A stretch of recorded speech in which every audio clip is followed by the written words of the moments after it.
ముఖర్జీ ఇచ్చిన కారులో వెళుతూ సీత త్రిలోక్ కంటపడుతుంది. కారులోనే తన డ్రెస్ చేంజ్ చేసుకుని మిథునలా మారిపోయి త్రిలోక్ దగ్గరికి వచ్చేసి చాలా పాష్గా మిథునలాగే మాట్లాడుతుంది. మిథునను త్రిలోక్ డౌట్గా చూసి ఎంక్వైరీ చేస్తాడు. తను అన్నీ కూడా కరెక్ట్గా రేవతి చెప్పినట్టే ఇంగ్లీష్లో చెప్పి మేనేజ్ చేస్తుంది. కాకపోతే పొరపాటున రేవతి కూడా తను ఇండియా వచ్చిన డేట్ 16th అని చెప్తుంది. సీతను వాళ్ళు ఇంట్లో నుంచి ఎల్లగొట్టిన డేట్ కూడా ఆ రోజే అయి ఉంటుంది. దాంతో త్రిలోక్ వెంటనే మహాలక్ష్మికి ఫోన్ చేసి ఆ ఒక్క విషయంలో తనకు అనుమానం ఉందని, మిగిలిన అన్ని విషయాల్లో మిగిలిన సీత మిథున ఒక్కలా అనిపించడం లేదని చెప్తాడు. మహాలక్ష్మి కూడా మిథునను ముఖర్జీ వాళ్ళ ఇంట్లో చూశామని, సీతను మిథునను వేరువేరు సందర్భాల్లో ఒకే దగ్గర వేరువేరు చోట చూశామని, కాబట్టి వాళ్ళిద్దరూ ఒక్కటే అయ్యే ఛాన్స్ లేదని, మీకు ఇంకేదైనా డౌట్ ఉంటే కన్ఫర్మ్ చేసుకునే విధంగా ప్రయత్నించాలని మహాలక్ష్మి త్రిలోక్తో చెప్తుంది. ఇక రేవతి వాళ్ళ ఇంటికి వచ్చిన సీత సక్సెస్ఫుల్గా త్రిలోక్ని నమ్మించాము అన్నట్టుగా నవ్వుకుంటూ ఉండగా అప్పుడే శివకృష్ణ ఇంట్లోకి ఎంట్రీ ఇస్తాడు. సీత తండ్రిని చూసి షాక్ అయిపోయి పరుగున రూమ్లోకి వెళ్ళి డ్రెస్ చేంజ్ చేసుకొని వస్తుంది. అంతలోపి కిరణ్, రేవతి ఇద్దరు కూడా శివకృష్ణతో మాట్లాడుతూ ఉంటారు. ఎందుకు వచ్చారు నాన్న, నన్ను చూడ్డానికేనా అని సీత అడిగేసరికి, లేదమ్మా, మీ సుమతి అత్తయ్య కేసు మీద వచ్చాను. సుమతి అత్తమ్మను పొడిచిన కత్తి మీద ఇంకొకరి వేలిముద్రలున్నాయి, నీవి కాకుండా ఇంకెవరివి ఉన్నాయో తెలుసుకోవాలని అనుకుంటున్నాను. అందుకే మీ అత్తగారింటికి వెళ్ళి అందరి ఫింగర్ ప్రింట్స్ తీసుకోవాలి అనుకుంటున్నాను. అందుకే నిన్ను తీసుకెళ్దామని వచ్చాను అని శివకృష్ణ అనగానే, సరే నాన్న, ఆ ఇంట్లో ఒకరి మీద నాకు డౌట్ ఉంది అని సీత చెప్తుంది. ఎవరమ్మా అతను అని శివకృష్ణ అనగానే, ఇప్పుడు ఎందుకు నాన్న, మనం ఇంటికి వెళ్ళి ఫింగర్ ప్రింట్స్ తీసుకుంటాము కదా, ఆ తర్వాత చెప్తాను, ముందు వెళ్దాం పదండి అని శివకృష్ణ చెయ్యి పట్టుకొని సీత బయటికి తీసుకొని వెళ్తుంటే రేవతి, ఆగు సీత, నీతో ఒక్క నిమిషం మాట్లాడాలి అని లోపలికి తీసుకొని వెళ్తుంది. ఇక కిరణ్, రేవతి ఇద్దరూ కలిసి, సీత, నువ్వే మిథునలా యాక్ట్ చేస్తున్నావని మీ నాన్నకు చెప్పు, లేదంటే అక్కడికి వెళ్ళాక ఆ మహాలక్ష్మితో ఏదైనా అన్నాడు అంటే మీ నాన్న మళ్ళీ నోరు జారితే కష్టమవుతుంది అని రేవతి అనగానే, వద్దు పిన్ని, నేను చెప్పాను అంటే నాన్న కంగారు పడిపోతారు, వాళ్ళు నన్ను ఏమైనా చేస్తారు అని భయపడిపోతాడు. అంతేకాకుండా నాన్నకి కోపం, ఆవేశం రెండూ ఎక్కువే. ఈ విషయం తెలిసిందంటే ఎప్పుడో ఒకసారి నోరు జారే ప్రమాదం ఉంది. అందుకే ఈ విషయాన్ని నేను ఇప్పుడే నాన్నకి చెప్పను.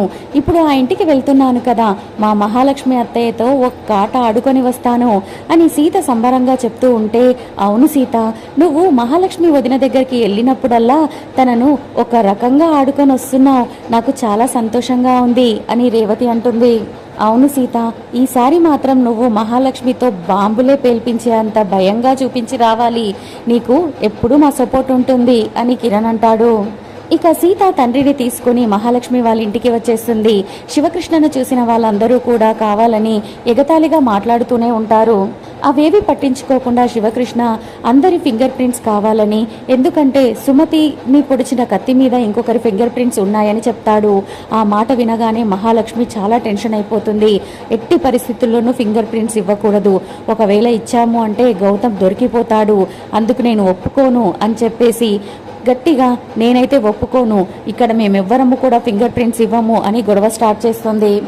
మహాలక్ష్మి మాటే మా మాట, మేము కూడా ఇవ్వము అని అర్చనాగిరి కూడా వాళ్ళతో వాదిస్తూ ఉంటారు. ఇక జన మాత్రం ఏమీ మాట్లాడకుండా సైలెంట్గా ఉంటాడు. దాంతో సీతకి కోపం వచ్చి, మామయ్య, మేము సుమతి అత్తమ్మ కేసుని సాల్వ్ చేయడానికే కదా ఫింగర్ ప్రింట్స్ అడుగుతున్నాము, ఎందుకని వీళ్ళందరూ సపోర్ట్ చేయడం లేదు, ఈ కేసు బయటపడాలని మీకు అనిపించడం లేదా మామయ్య అని జనాను అడుగుతుంది. జనార్దన్ మాత్రం సైలెంట్గానే ఉంటాడు. మహాలక్ష్మి మాత్రం, నువ్వుకే అలా చెప్పకు, మేమివ్వము అని తేల్చేసి చెప్తుంది.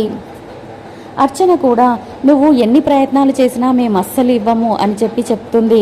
దాంతో సీత, ఎవరు చెప్తే మీరందరూ వింటారో వాళ్ళతోనే చెప్పిస్తాను, రామ్మామ ఎక్కడ బాబాయ్ అని చలపతిని అడిగితే, పైనున్నాడమ్మా అని అతను అంటాడు.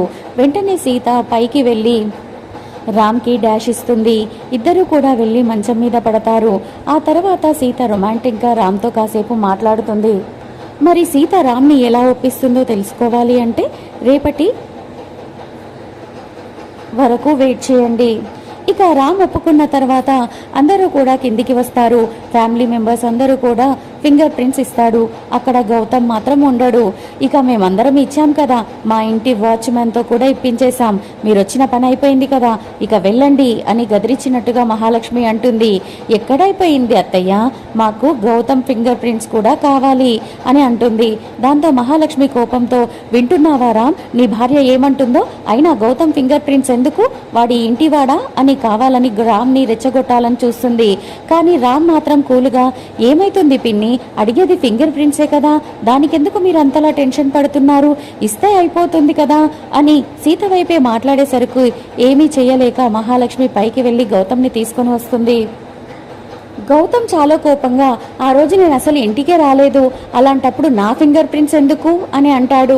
నువ్వు ఒకవేళ ఇవ్వలేదు అంటే వాళ్ళు తన్నైనా సరే నీ దగ్గర నుంచి తీసుకుంటారు అని చలపతి వెటకారంగా అనేసరికి, అంత అవసరం లేదులే, నేనే పెడతాను అని భయంగానే గౌతమ్ ఫింగర్ ప్రింట్స్ పెట్టబోతూ ఉంటే అప్పుడే త్రిలేఖ అక్కడికి వచ్చేసి స్టాప్ ఇట్ అని అరుస్తాడు.